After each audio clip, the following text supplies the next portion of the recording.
Cinema துறையை பொறுத்த வரைக்குமே என்னதான் அஜித் சாரும் விஜய் சாரும் போட்டி நடிகர்களாக இருந்தாலுமே பொது வாழ்க்கையிலன்னு பார்த்தீங்கன்னா 2 பேருமே நல்ல நண்பர்கள். விஜய் சார், அஜித் சார் ஆகிய இருவருமே கொடுத்த சமீபத்திய பேட்டியில கூட இதனை வெளிப்படையாக தெரிவித்திருந்திருப்பாங்க.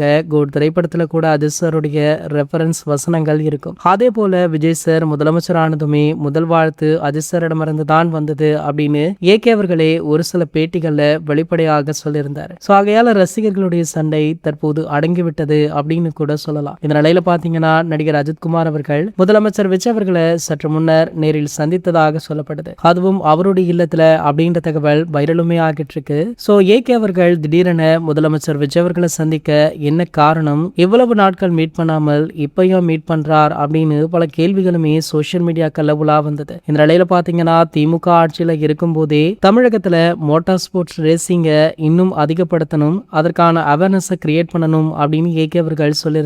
சோ இந்த நிலையில பாத்தீங்கன்னா தற்போது ஆட்சியில இருப்பது தளபதி விஜய் அவர்கள் ஆகிய அவரை நேர்ல சந்தித்து இது குறித்து பல விஷயங்களை பேச இருக்காரு. சோ அதற்காக தான் இந்த சந்திப்பு நிகழ்ந்துள்ளதாக சொல்லப்படுது. இது போன்ற செய்திகளை பத்தி நீங்க உடனே தெரிஞ்சுக்க நம்மளுடைய சேனலை மறக்காம சப்ஸ்கிரைப் பண்ணிக்கோங்க.